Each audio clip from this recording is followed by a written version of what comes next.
قرب قیامت کا سب سے عظیم فتنہ فتنہ دجال۔ وہ جب ظاہر ہوگا تو ایک خاص قسم کی سواری پر سوار ہو کر نکلے گا۔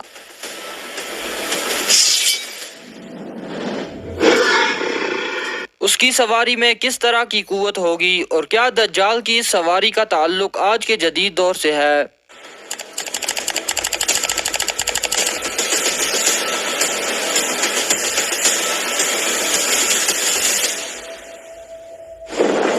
دوستو، دجال امت مسلمہ کے لیے سب سے عظیم فتنہ قرار دیا گیا ہے۔ حضرت آدم علیہ السلام کی تخلیق سے لے کر قیامت قائم ہونے تک کوئی بھی فتنہ دجال کے فتنے سے بڑھ کر نہیں۔ ہم پیارے نبی حضرت محمد صلی اللہ علیہ وسلم کی احادیث سے جان سکتے ہیں کہ دجال کے پاس کس طرح کی قوتیں ہوں گی اور ان شیطانی طاقتوں سے وہ کس طرح کی تباہی مچا سکتا ہے۔ لہٰذا حدیث کی کتابوں میں حضرت ابن عباس، حضرت عبداللہ ابن مسعود اور ابن عمر رضی اللہ تعالی عنہ سے دجال کی مخصوص سواری کے متعلق احادیث روایت کی گئی ہیں، جن کا مجموعہ یہ ہے کہ دجال اس وقت نمودار ہوگا جب لوگوں کی ایمانی حالت بہت کمزور ہو چکی ہوگی۔ دجال دنیا میں 40 دن گھومے گا۔ ان 40 دنوں میں ایک دن ایک سال کے برابر ہوگا اور ایک دن ایک مہینے کے برابر ہوگا، جبکہ ایک دن ایک ہفتے کے برابر ہوگا اور باقی ایام معمول کے مطابق ہوں گے۔ دجال ایک چمکدار گدھے پر سوار ہو کر نکلے گا جس کے دو کانوں کے درمیان کا فاصلہ 40 ہاتھ ہوگا۔ دجال اپنی اس سواری پر سوار ہو کر سمندر میں اس طرح داخل ہو جائے گا جیسے ایک گھڑ سوار اپنے گھوڑے پر سوار ہو کر ایک تنگ ندی میں داخل ہو جاتا ہے۔ اس کے لیے زمین سمیٹ دی جائے گی، یعنی وہ بہت تیز رفتاری سے سفر کرے گا۔ وہ سورج کے غروب ہونے کے مقام پر اس سے پہلے پہنچ جائے گا۔ سمندر کا پانی اس کے ٹخنوں تک پہنچے گا۔ دجال کے پاس 70,000 کی فوج ہوگی جن کے اوپر سبز چادریں ہوں گی، یہاں تک کہ وہ ابو المراق کی ایک چٹان پر ٹھہر جائیں گے۔ وہ ایسی بلند آواز دے کر سب کو بلائے گا کہ اس کو زمین و آسمان کے درمیان ساری مخلوق سنے گی۔ پھر دجال ان لوگوں سے کہے گا کہ تم سب میری عبادت کرو، میں تمہارا رب ہوں۔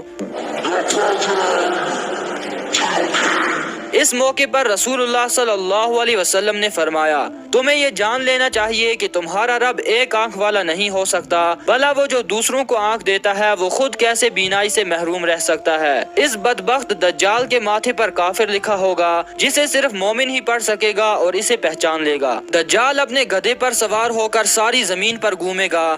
زمین کا کوئی بھی میدانی، صحرائی اور پہاڑی علاقہ ایسا باقی نہیں بچے گا جہاں وہ نہ جا سکے، سوائے مکہ مکرمہ اور مدینہ منورہ کے۔ اللہ تعالیٰ ان دو جگہوں کی فرشتوں کے ذریعے حفاظت فرمائے گا۔ دجال جب وہاں داخل ہونا چاہے گا تو فرشتے اس کا رخ پھیر دیں گے۔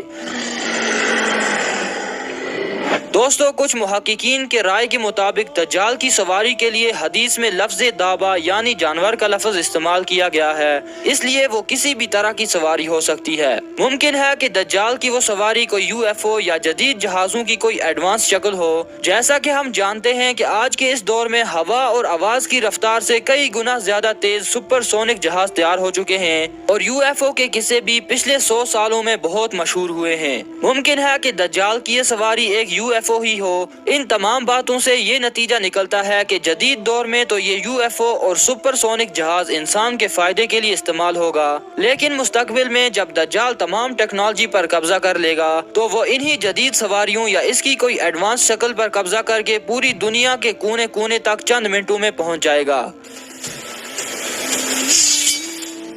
یہ تمام باتیں اس جانب اشارہ کر رہی ہیں کہ خروج دجال کا وقت اب زیادہ دور نہیں۔ بلا شبہ یہ فتنوں کا دور ہے اور اس وقت انسانیت دجال اور دجالی قوتوں کے فتنہ عظیم کی طرف بڑھ رہی ہے۔ لہٰذا دجال کے بارے میں آگاہی رکھ کر ہی ہم اس فتنہ عظیم سے اپنے ایمان کی حفاظت کر سکتے ہیں۔